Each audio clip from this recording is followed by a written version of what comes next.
Unsolved crimes in the desert Southwest leave many loved ones with no answers.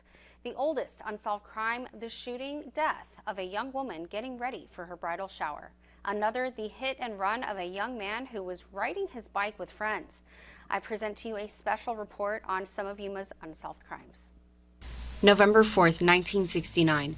20-year-old Rhonda Fortney visited her family in the foothills for what would sadly be the last time. Police say she got a ride to her friend's house before arriving at her apartment on South Orange Avenue near downtown.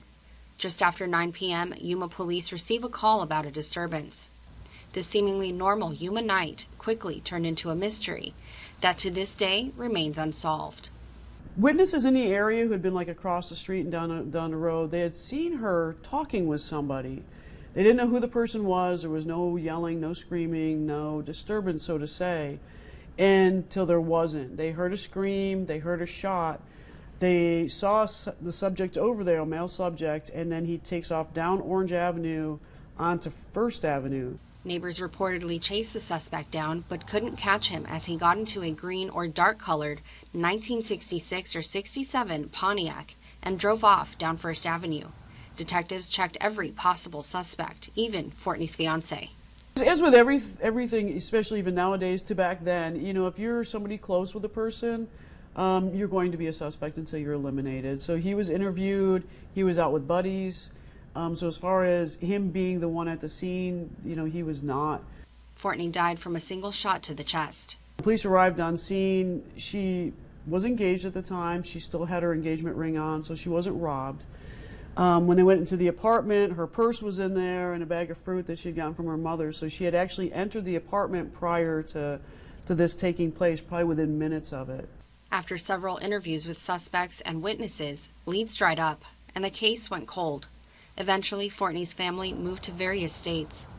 Her father, Donald Fortney, passed away in 2007 with no answers about his daughter's murder, just a vague description of a black man between 6 feet and 6'2", average build. It's not like there was any DNA, so like some cases where maybe there was a sexual assault, you're going to find DNA, we could test it later. There was nothing like that happened in this instance, so they really don't have anything to go forward with. Though a lifetime apart, another crime just May of last year leaves the family of 18-year-old Alan Cunningham still searching for answers after he was killed in a hit and run on West 32nd Street.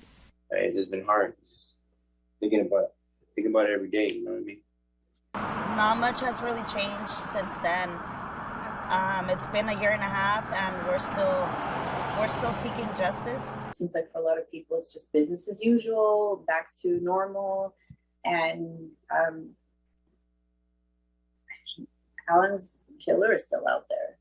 The night of May 5th, 2021 changed the lives of many in the blink of an eye. Cunningham was out with two friends when he and one of them were struck by a car in the middle of the road. He was pronounced dead at the hospital. We gather here often, here on 32nd Street. And this is where somebody decided that Alan's life was going to be taken. The car is described as a silver 2011 to 2013 Chrysler 200 with front end damage. After following leads and a change in detectives handling the case, Cunningham's family is left only with memories, still searching for justice. I don't want to call you a murderer.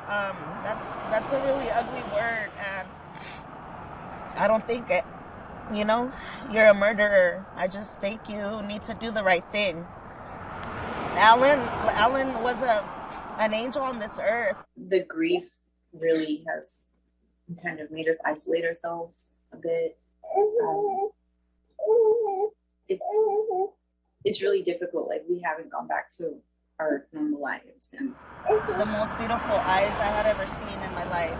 And I could still remember his smile. I could remember the way he would move his little hands. I remember a lot about Alan.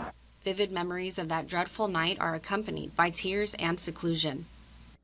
I think if it was accidental, you didn't do it on purpose, then come forward. There are lots of days when we're just, going about our business, and then any tiny little thing will remind us of Alan. And, you know, sometimes that turns into this, you know, conversation calling happy memories. And sometimes it's just too painful, and it just kind of puts a dark cloud over everything.